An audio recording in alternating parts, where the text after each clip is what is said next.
Madame, Monsieur, bonsoir. Ravi de vous retrouver pour mon dernier 20h de cette semaine sur la télévision interactive. Nous sommes samedi 11 septembre 2021. Voici les titres. Projet d'implantation du parc d'innovation sur le pôle de croissance de Bagré, Pinov Bagré. La ministre déléguée chargée de la recherche scientifique et de l'innovation était sur les lieux ce jeudi pour constater l'état d'avancement des travaux. L'ONG Save the Children plaide pour une éducation pour tous les enfants, focalisée sur ceux dont les localités sont en proie aux attaques terroristes. Elle a réalisé un clip musical « Je veux retourner à l'école » avec 3 artistes de nationalités différentes.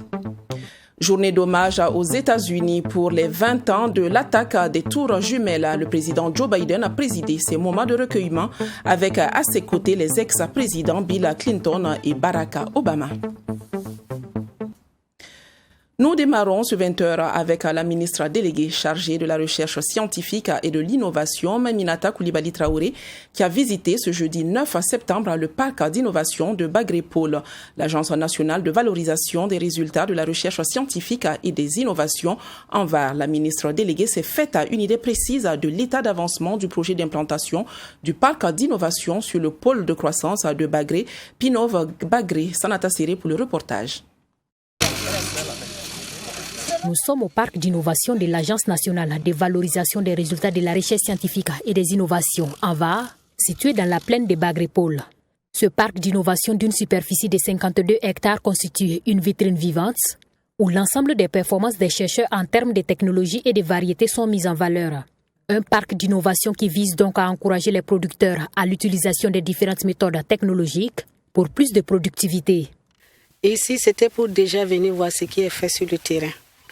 Parce qu'à Bagré-Pôle, la recherche avait pour objectif donc, de montrer, d'être une vitrine, pour donc, donner l'exemple des pratiques culturelles et aux producteurs. Donc ici, c'est une vitrine et nous essayons donc d'adapter ce qui sort du labo pour que ça soit un outil qui va permettre de former d'abord les étudiants et ensuite que les producteurs s'approprient donc, les techniques. Donc voilà.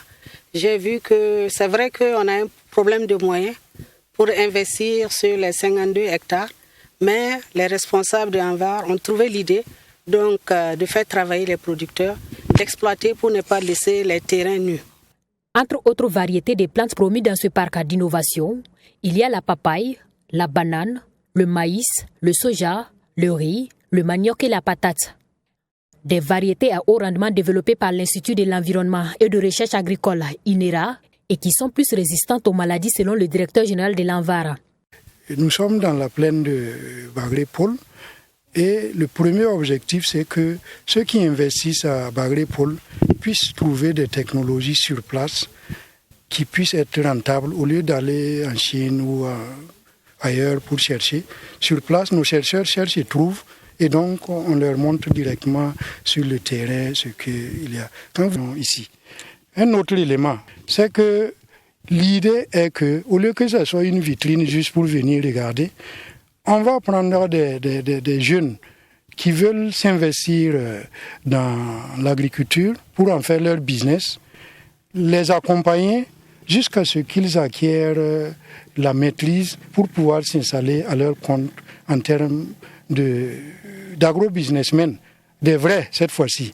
Intitulé Projet d'implantation du parc d'innovation sur le pôle de croissance de Bagré, Pinov Bagré, ce projet concerne essentiellement le secteur agro-silvopastoral.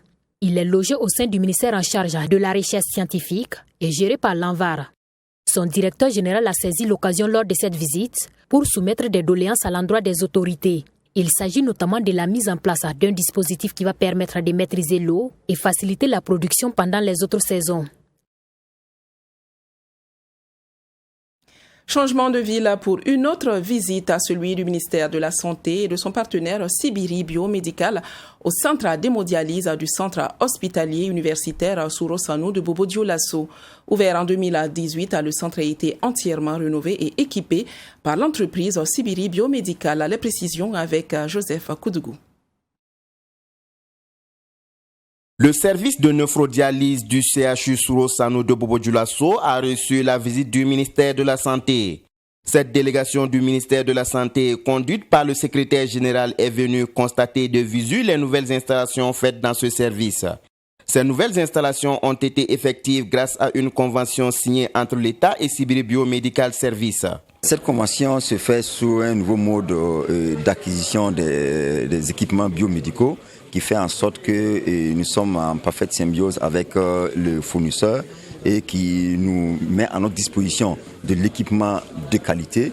Et cet équipement-là est suivi par la maison qui a fourni les équipements, qui donne des compétences aux techniciens pour qu'ils puissent faire la maintenance au quotidien et lever les situations qui pourraient se présenter.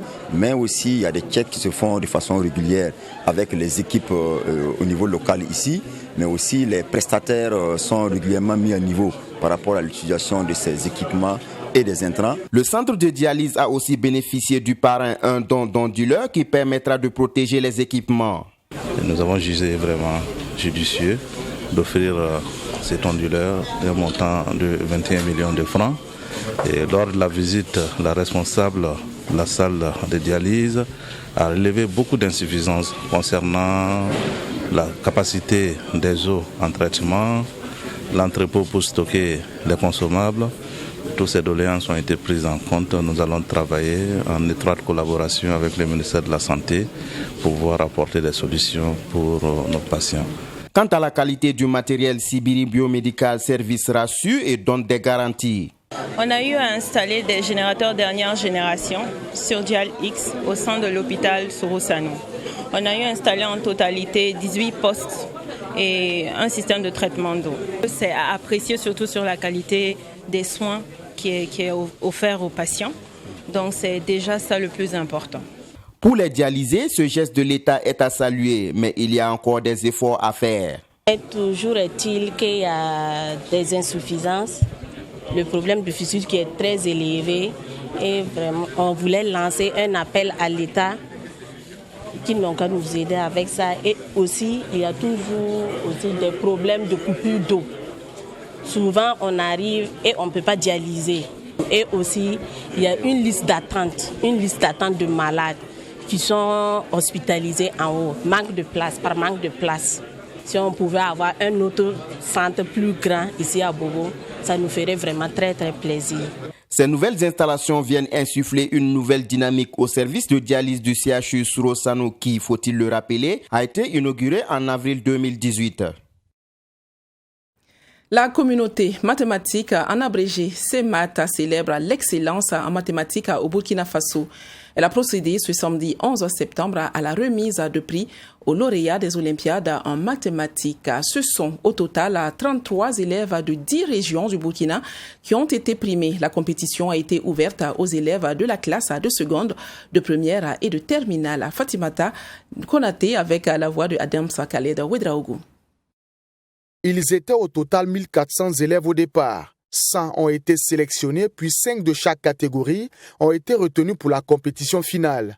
À l'heure du bilan, 33 de ces élèves ont su démontrer leur maîtrise des formules mathématiques, ce qui leur a valu cette récompense ce samedi 11 septembre. Reina Barry, élève en classe de terminale, remporte le grand prix de sa catégorie. Un prix composé d'une bourse d'études d'une valeur de 1 million de francs CFA, un kit scolaire et une attestation de participation. Bon, c'était une très grande fierté pour moi d'être parmi les lauréats de cette journée. Et cela va m'aider encore à mieux redoubler d'efforts parce que j'ai vu le fruit de mes efforts. Donc, je pense que je suis très joyeux d'avoir reçu ce prix-là.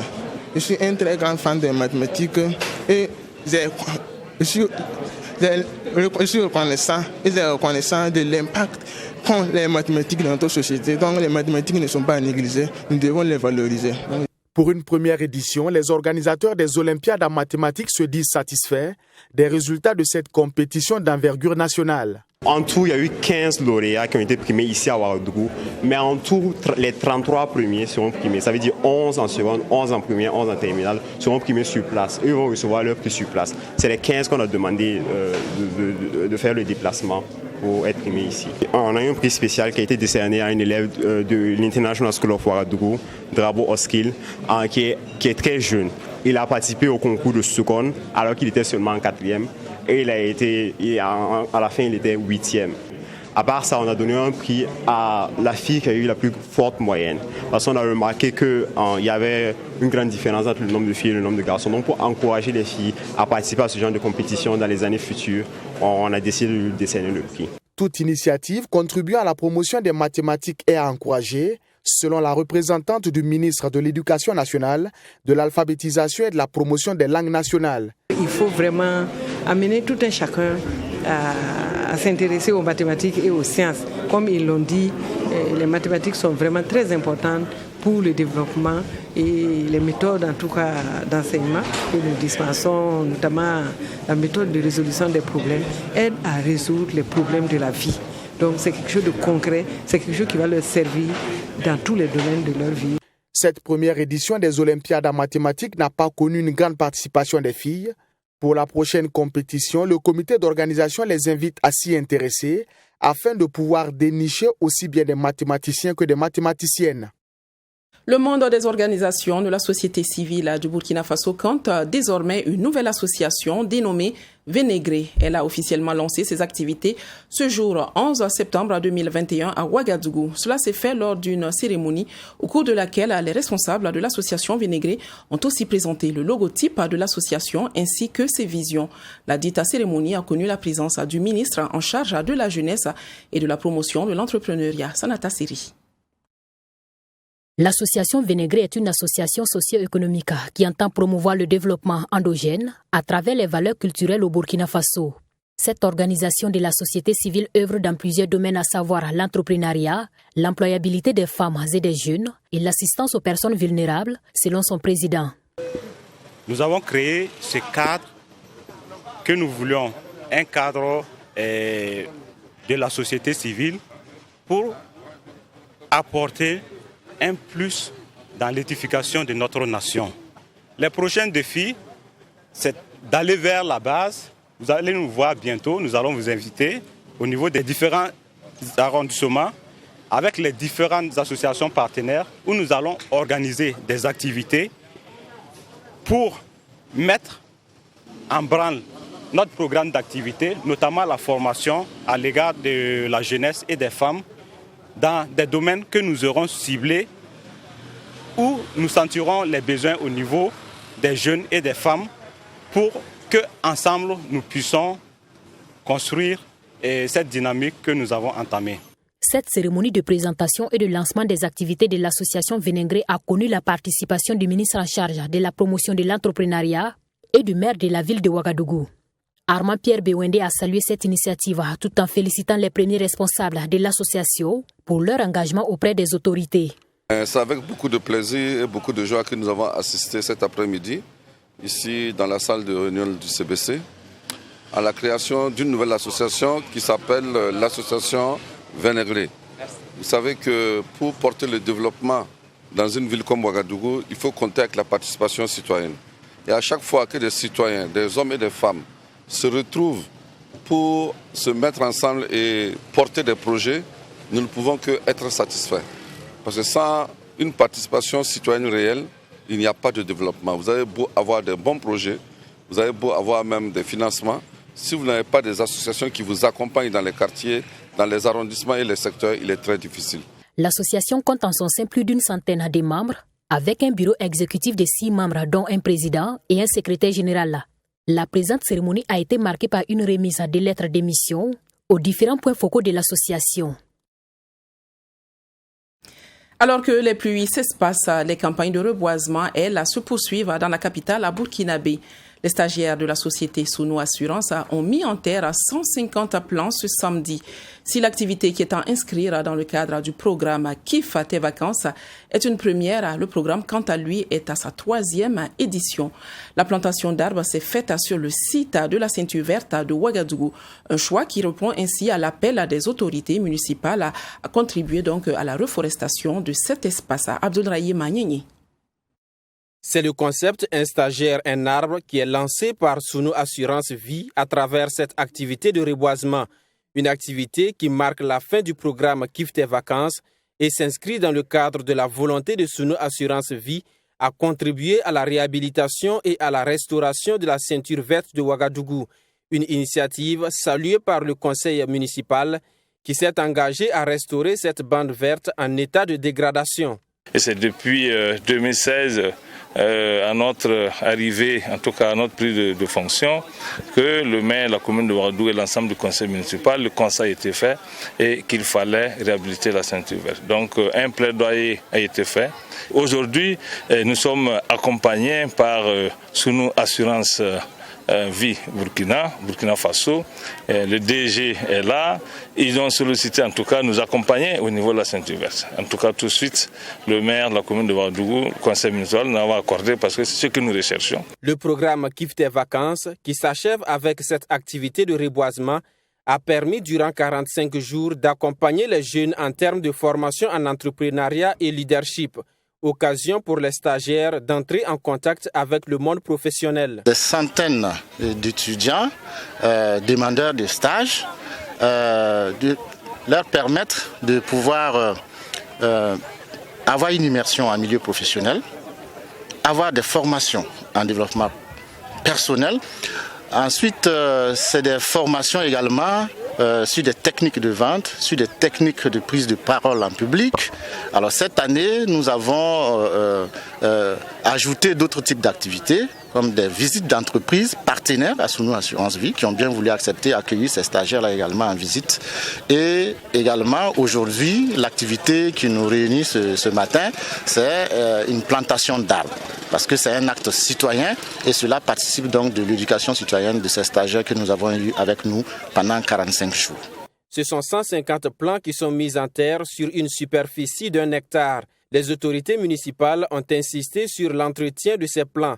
Le premier adjoint au maire a par ailleurs invité les personnes physiques et morales à accompagner la mairie dans la préservation de cet espace afin d'offrir un cadre de vie agréable aux populations. L'école pour tous les élèves, même et surtout ceux victimes d'attaques terroristes. C'est le désir et la volonté de l'ONG Save the Children qui a procédé ce jeudi 9 septembre au lancement du clip « Je veux retourner à l'école ». Une chanson réalisée grâce à l'implication de 3 artistes musiciens du Burkina Faso, du Niger et du Mali, comme pour faire écho à la zone dite des 3 frontières. Isidore Onyada et Barakissa Rabdo vous font découvrir un bout de la chanson et les artistes qui l'interprètent.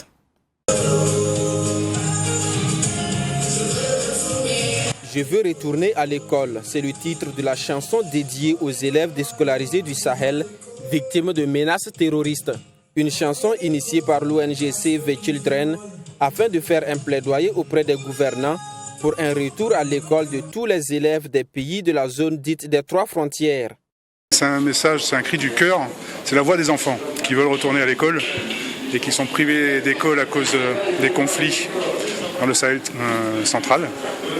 Donc le message, c'est vraiment de faire du plaidoyer auprès des autorités, des donateurs, pour arriver à assurer la sécurité des écoles, afin que les écoles cessent de fermer et puissent réouvrir pour certaines d'entre elles, si c'est possible, afin d'accueillir les enfants et qu'on ne puisse pas arrêter leur éducation comme ça, de façon soudaine. 3 artistes, à savoir Alif Naba du Burkina Faso, Safia du Niger et Ali Farka Touré du Mali, ont uni leur voix pour chanter « Je veux retourner à l'école ». Au-delà de ce featuring, ces artistes se disent de nature engagée pour l'éducation des enfants. L'éducation des enfants aujourd'hui, je pense que pour tout artiste, ça doit être prendre aujourd'hui son bâton de pèlerin et sensibiliser là-dessus. Donc le projet, j'ai pas eu, personnellement d'abord j'ai été très ravi et puis en plus j'ai pas eu beaucoup de mal à le faire. Et les artistes avec qui nous avons travaillé, notamment Safia du Niger et Vieux Farka Touré, sont des artistes qui naturellement sont engagés eux-mêmes déjà dans leur démarche artistique. Donc ça n'a pas créé beaucoup de problèmes. Donc on a pu créer ces chansons, on a pu trouver les mots, on a pu trouver des mots qui répondent éventuellement aux besoins des enfants. À travers cette mélodie, l'ONG Save the Children lance également sa campagne de plaidoyer dénommée Back to School, qui signifie en français « Sauver notre école ». Dans les prochains jours, la chanson sera diffusée dans les médias. Selon les statistiques de cette organisation, la dégradation de la situation sécuritaire dans le Sahel a occasionné la déscolarisation de 700 000 élèves. À ce jour, 3 864 écoles sont fermées dans le Sahel central. FESPACO 2021, nous en parlons. 239 films sont en compétition, tous genres confondus. L'information a été officialisée ce jeudi par le comité d'organisation du FESPACO au cours d'une conférence de presse organisée par Canal+ Burkina en partenariat avec le FESPACO lui-même. Le Sénégal est le pays invité d'honneur de cette biennale qui se tiendra cette année. Retenez bien la date du 16 au 23 octobre 2021. Fatoumata Konaté avec la voix de Simon Wissou.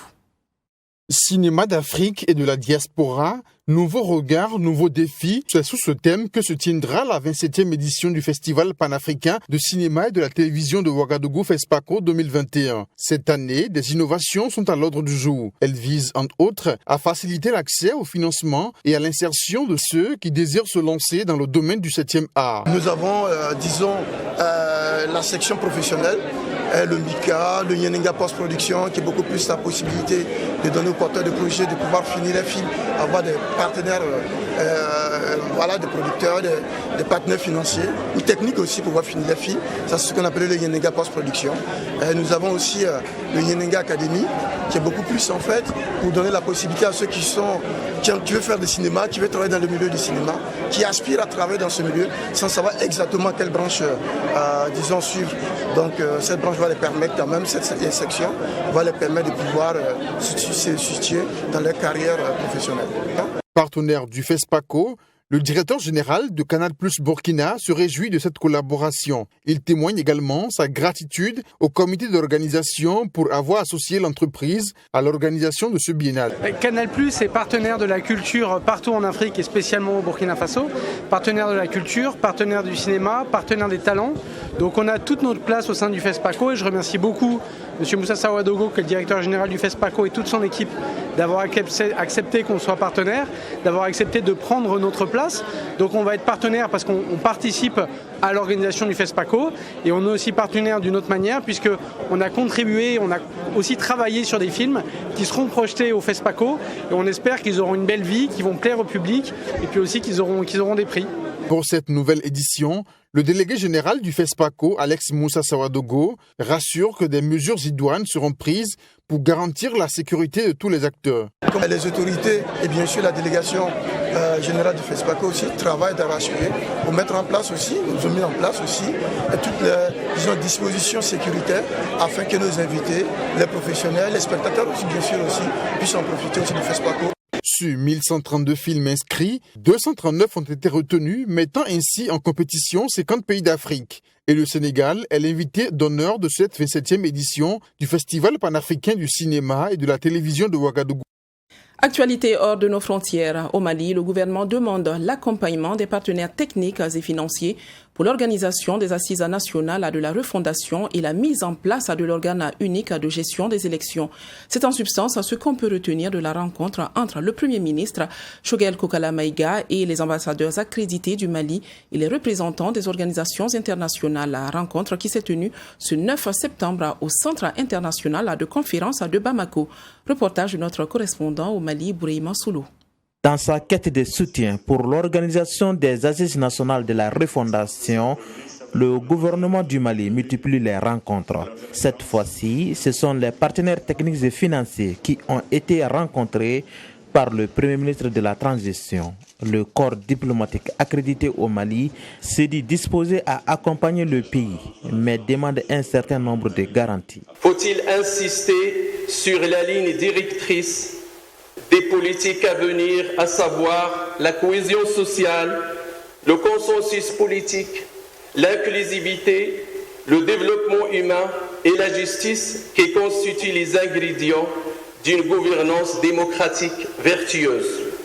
Tout en reconnaissant l'accompagnement sans faille de la communauté internationale, le Premier ministre de la Transition tient à préciser que les réformes politiques engagées sont nécessaires pour le pays. Le gouvernement du Mali a expliqué à l'envoyé spécial de la CEDEAO la nécessité d'organiser tout d'abord les assises nationales de la refondation afin de se mettre d'accord sur un large consensus national assorti d'un chronogramme précis et détaillé devant conduire aux élections générales dans les plus brefs délais. Le gouvernement a également assuré l'envoyé spécial et le médiateur de la CEDEAO que la mise en place de l'organe unique indépendant de gestion des élections n'est pas liée au calendrier des assises nationales. L'organisation des assises nationales de la refondation, à elle seule, faut-il le rappeler, coûte 2,5 milliards de francs CFA. C'est pourquoi Choquel Kokala Maïga sollicite le soutien des partenaires du Mali. Par ma voix et du haut de cette tribune, je sollicite votre accompagnement continu et votre soutien technique, financier et matériel le plus franc et le plus ample pour assurer les conditions de réussite de la transition, à côté de l'effort de l'État et des acteurs maliens. À noter que les autorités de la transition ne cachent plus leur volonté de voir la prolongation de la transition qui, en principe, devrait prendre fin en février 2022. Toujours à l'international, 20 ans après, les États-Unis rendent hommage aux presque 3000 victimes des attentats djihadistes les plus meurtriers de l'histoire. Les cérémonies ont commencé ce samedi, notamment à New York, au mémorial de Manhattan, où se dressaient les deux tours jumelles du World Trade Center. Pour ce triste anniversaire, le président américain Joe Biden avait à ses côtés ses prédécesseurs Bill Clinton et Barack Obama. 20 ans après, les États-Unis se recueillent, rendent hommage aux quelques 3000 morts des attentats du 11 septembre. La cloche sonne pour débuter la première minute de silence avec 3 présidents réunis, Joe Biden ainsi que ses prédécesseurs Bill Clinton et Barack Obama, réunis à 8h26, heure où le premier avion piraté par 5 des 19 djihadistes avait percuté la tour nord du World Trade Center. M. Amos Jr., Edelmiro Abad, David D. Alger. Depuis l'impressionnant mémorial de Manhattan, construit au pied des nouveaux gratte-ciels sur Ground Zero où s'élevaient les tours jumelles du World Trade Center, les noms des victimes ont été égrenés comme chaque année. Ces Américains y assistent, unis dans la douleur.